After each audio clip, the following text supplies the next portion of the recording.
ఇక varicose veins నుండి విముక్తి పొందండి. ఎవిస్ వాస్కులర్ సెంటర్ ఇప్పుడు మన కేపీహెచ్పీలో గ్రాండ్ ఓపెనింగ్ ఏప్రిల్ 4వ తేదీన. నమస్తే, వెల్కమ్ టు సుమన్ టీవీ. బంగారం ధరలు రోజు రోజుకు సరికొత్త రికార్డును క్రియేట్ చేస్తున్నాయి. ప్రతిరోజు పెరుగుతూ వస్తుంది. ఇవాళ ఒక్కరోజు 930 రూపాయల వరకు పెరుగుతూ వచ్చింది. అసలు ఇలా గోల్డ్ రేట్స్ పెరగటానికి రీజన్స్ ఏంటి, ఇంకా ఎంతవరకు పెరిగే ఛాన్స్ ఉంది? ఈ అంశంపై మాట్లాడేందుకు మనతో పాటు లైవ్ కాల్లో సిద్ధంగా ఉన్నారు బిజినెస్ అనలిస్ట్ ప్రశాంత్ గారు. నమస్తే ప్రశాంత్ గారు. నమస్తే అండి. ప్రశాంత్ గారు, బంగారం ధరలు రోజు రోజుకు పెరుగుతూనే వస్తున్నాయి. ఈ ఒక్క రోజే 930 రూపాయలు పెరిగి కూర్చుంది.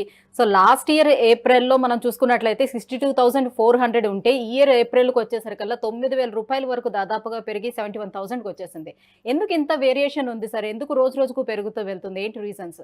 మనము ఇది వరకు వీడియోలో చెప్పుకున్నట్టు బంగారం అనేది గత 2-3 సంవత్సరాలకే కాదు, గత దశాబ్ద కాలంగా కూడా స్థిరంగా పెరుగుతూ వస్తున్న వస్తువు. ఎందుకు అంటే బంగారం ఎప్పుడు కూడా ఆర్థిక అనిశ్చితికి ఒక హెడ్జ్ లాగా అనమాట. ఆర్థిక అనిశ్చితి ఉన్నప్పుడు ఒక ఆపద రూపంలో ప్రతి ఒక్కరూ ఎటువైపు చూస్తారంటే బంగారం వైపు చూస్తారు. ఆర్థిక అనిశ్చితి అన్నప్పుడు ఏంటంటే యుఎస్ లో ఉన్న పరిస్థితులు జనరల్ గా సర్వసాధారణంగా ప్రపంచంలో ఉన్న ఆర్థిక పరిస్థితిని అంతా కూడా యుఎస్ మార్కెట్ కంట్రోల్ చేస్తుంది. యుఎస్ మార్కెట్ లో డాలర్ బలహీనపడిన, యుఎస్ మార్కెట్ లో వడ్డీ రేట్లు ఉంటాయి, ఇక్కడ ఫెడరల్ రేట్స్ అంటారు, అవి పెరిగినా తగ్గినా సో అటువంటి ఇంపాక్ట్ ఎప్పుడు కూడా బంగారంపై పడుతుంది. అలాగే మనం గత 2 సంవత్సరాల నుంచి చూస్తే మనలాంటి సాధారణ చిన్న స్థాయి బంగారం ఖరీదు చేసే రీటైలర్స్ కాకుండా దేశాలు కూడా బంగారు కొనడం మనం చూసాం. గత సంవత్సరం మాత్రమే 2023లో దాదాపుగా 1,000-1,200 టన్నులు మొత్తం దేశాలు కొనుగోలు చేశాయి. అంటే దేశ ప్రభుత్వాలు, అది భారతదేశ ప్రభుత్వం అయితేనేమి, ఇంగ్లాండ్ అయితేనేమి, జర్మనీ అయితేనేమి, అందరూ కూడా బంగారాన్ని తమ యొక్క క్యాష్ రిజర్వ్ ఉంటుంది చూసారా, క్యాష్ సర్ప్లస్ పెట్టుకుంటారు, క్యాష్ రిజర్వ్స్ ని బంగారం రూపంలో పెట్టుకోవడం చేశారు. అలాగే ఇప్పుడు పరిస్థితులు ఏంటంటే మనకు ఈ జూన్ లో యుఎస్ లో ఉన్న ఫెడరల్ రేట్స్ తగ్గుతాయి అనే ఒక సూచన కోసం అందరూ ఎదురు చూస్తున్నారు. అలా ఉన్నప్పుడు మార్కెట్ లోకి మళ్ళీ ఎక్కువ డబ్బు వచ్చే ఆలోచన ఉంది. ఆ రూపంలో మనకు ఇమ్మీడియట్ గా మనకు ఇప్పుడు ఒక 2,000 వరకు, 2,700 వరకు ఈ 2-3 మంత్స్ లో మీరు చూస్తే దాదాపు 71,000 వెళ్ళే పరిస్థితి వచ్చింది. సో ఎప్పుడైతే ఈ పరిస్థితులు మనం అంచనాలు వేస్తున్నారో ఆర్థిక నిపుణులు, దానికి తగ్గట్టుగానే మదుపరులు కూడా వాటిని ప్రొక్యూర్ చేసుకోవడం. లిమిటెడ్ గోల్డ్ లేదు మనకు ప్రపంచంలో. గోల్డ్ అంతా కూడా దాదాపుగా అంతరించిపోయింది. అంటే మైన్ చేసిన గోల్డ్ కొంచెమే మిగిలింది. సో అదే మనకు ఉన్న అన్ని దేశాలకు అదే అవసరం కాబట్టి దాని రేటు పెంచడం తప్ప వేరే మార్గం ఏం లేదు. కానీ ఇది ఎప్పుడో ఒక స్థాయి, ఏదో ఒక స్థాయిలో మళ్ళీ స్టెబిలైజ్ అవుతుంది. బట్ ఖచ్చితంగా గణనీయంగా మళ్ళీ పడిపోయే పరిస్థితి అయితే రాదు బంగారం. అంటే గతంలో మనం చూసుకున్నట్లయితే 30,000, 40,000 ఉండేటప్పుడు ఒక్కసారిగా పెరిగినా కూడా మళ్ళీ కొంచెం తగ్గుతూ వస్తూ ఉండేది. కానీ ఈసారి మనం గమనించేట్లయితే లాస్ట్ ఇయర్ నుంచి అసలు పెరగడమే తప్పితే గానీ అసలు తగ్గడం అనేది ఎక్కడ కనిపించటం లేదు. ఇది ఇంకా అవును. ఇట్లానే పెరుగుతూ పోతుంది. ఎంతవరకు పెరిగే అవకాశం ఉంటుంది? మనము గతసారి కూడా అనుకున్నాము. లాస్ట్ ఏప్రిల్‌లో మనం వీడియో చేసినప్పుడు ఇలానే అడిగారు. మీరు అడిగినప్పుడు నేను చెప్పాను 70,000 స్థాయి దాదాపుగా లాస్ట్ ఇయర్ ఎళ్ళొచ్చు అనేది అంచనా. బట్ వాటి అంచనా మాత్రమే. ఎందుకంటే ఈ ఆర్థిక అనిశ్చితి కొన్ని 2-3 త్రైమాసికాలు, 2-3 క్వార్టర్స్ వరకు కంటిన్యూ అయితే దాన్ని రెసెషన్ అంటారు. యుఎస్‌లో ఒక నెగెటివ్ ఎకనామిక్ గ్రోత్ వస్తే అప్పుడు రెసెషన్ అంటారు. సో 3-4 క్వార్టర్స్ వరకు కూడా ఎకనామిక్ గ్రోత్ అనేది సరిగ్గా లేనప్పుడు ప్రతి ఒక్క దేశం అయితేనేమి, ముదుపరులైతేనేమి బంగారం వైపు సేఫ్ గా పెట్టుకున్నారు వారిలో ఉన్న కొద్ది మొత్తాన్ని. సో ఆ పరిస్థితులు అలా పెద్దగా మార్పు రాకపోవడం వల్ల అలానే ముందుకెళ్తూ వచ్చింది. కాబట్టి బంగారం యొక్క రేట్లు చాలా గణనీయంగా పెరగాల్సి వచ్చింది. అంటే బట్ ఆ ఈ పరిస్థితులన్నీ నార్మల్ అయిన తర్వాత బంగారం రేటు తగ్గే అవకాశం ఉంటుందా? లేకపోతే స్థిరంగా ఉంటాయా తగ్గడం అలా? ఉండదు.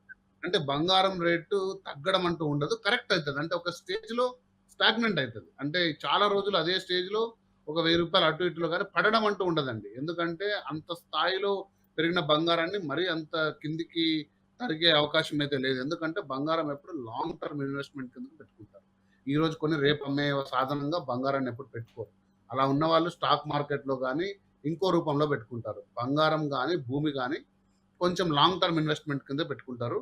కాబట్టి అంత స్థాయిలో పడిపోయే అంశం అయితే కాదండి. అంత అంత స్థాయిలో పడిపోయే అవకాశాలు కూడా లేవు.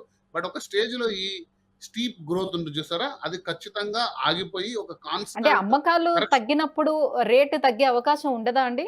అదే అండి. మనకు ఎప్పుడు 2 ఫ్యాక్టర్స్ చెప్తుంటాను నేను. బంగారంలో ఎప్పుడు గూడా మనము ముదుపరులుగా ఆలోచిస్తాం. అంటే స్మాల్ రిటైలర్‌గా మీరెళ్లి ఒక ఆర్నమెంట్ కొనుక్కునే బంగారం యొక్క డిమాండ్ ప్రకారంగా చూస్తారు. కానీ బంగారాన్ని కేవలం బిస్కెట్‌ల రూపంలో మనము పొదుపు జేసుకోవడానికి స్మాల్ టైమ్ ఇన్వెస్టర్లు మనం గాని, మీరు గాని, నేను గాని ఒక 10 గ్రాముల బిస్కెటో లేదంటే గిన కొంచెం అయితే గిన పెద్ద స్థాయి వ్యక్తులైతే గిన ఒక కిలో బంగారో లేకపోతే బ్యాంకులైతేనేమి, దేశాలైతేనేమి టన్నుల్లో తీసి పెట్టుకుంటారు.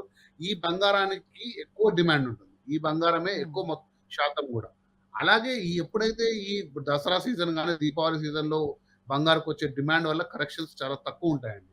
ఆర్థిక హ్మ్. అనిశ్చితి వల్ల వచ్చిన డిమాండ్స్ ఎప్పుడు పెద్దగా ఉంటాయి. కాబట్టి మనము కొనడము, అమ్మడం అనేది వేరే రూపంలో ఉంటుంది. అది ఆర్థిక అనిశ్చితిని తోడై ఉంటుంది. ఈ నెల 26 నుంచి మూడ ఉంది. ఇంకా పెళ్ళిళ్ళ సీజన్ లేదు. పెళ్లి ముహూర్తాలు గూడా లేవు. ఇవన్నీ తగ్గే అవకాశం ఉంది కాబట్టి, సో కొనుగోలు గూడా తగ్గుతుంది కాబట్టి, బంగారం ఏమైనా తగ్గే అవకాశం ఉంటుందేమోనని కొనుక్కునే వాళ్ళ ఆలోచన. ఏమంటారు మీరు? బంగారు అనేది ఆహ్, కొంచెం అంటే రిటైల్ మార్కెట్‌లో ఉండే గోల్డ్ అనేది నేను చెప్పాను కదా! కొద్ది శాతమే. బట్ అది ఖచ్చితంగా ప్రైస్ ఫ్లక్చుయేషన్స్‌ని ఆ యొక్క ఫ్యాక్టర్ గూడా డిటర్మైన్ చేస్తది గానీ, అది ఇంత పెద్ద మొత్తంలో అంటే ఇప్పుడు మనం ఇందాక అనుకున్నాం. మనం ఇందాక డిస్కస్ చేసాం గదా! రూ. 900, రూ. 1000, 2000 కరెక్షన్ అయ్యేంత రూపంలో అయితే ఆ డిమాండ్ అనేది మనకు అంతగా చేయదండి. ఆ డిమాండ్ ఆ యొక్క ప్రైస్ కరెక్షన్ అనేది ప్రపంచంలో 2 స్థాయిలు అంటే ఏదైనా గూడా మనకు జియో పొలిటికల్ రీజన్స్ అంటారు. అంటే ఏదైనా దేశాల మధ్యన యుద్ధాలు గాని, రాజకీయ అనిశ్చితి ఉన్న పరిస్థితుల్లో గాని, లేదా ఆర్థిక అనిశ్చితి అంటే మనకు ఎకనామికల్ అన్‌సర్టెనిటీ క్రైసిస్ కంటే గూడా ఉన్నప్పుడు ఎటువైపు ఎళ్ళాలనో తెలియనప్పుడు ఆ ముదుబరులందరూ గూడా they will turn towards gold. But హ్మ్. ఈ స్మాల్ టైమ్ ఇన్వెస్టర్స్ ఉంటారు. అంటే స్మాల్ టైమ్ అంటే ఆర్నమెంట్స్ కానీ పర్చేజ్ చేసి ఈ జిఆర్‌టి జ్యువెల్లర్స్ ఇలా జరిగే ఆర్నమెంట్స్ ఉంటాయి చూసారా? ఆ డిమాండ్ హ్మ్. అనేది చాలా తక్కువ శాతము. దాని యొక్క వేరియేషన్ గూడా చాలా తక్కువుంటుంది. Right. Thank you so much sir. Live కాల్‌లోకొచ్చి బంగారం ధరలకి సంబంధించి పూర్తి అప్డేట్‌ని అందించినందుకు థాంక్ యూ. థాంక్ యూ అండి.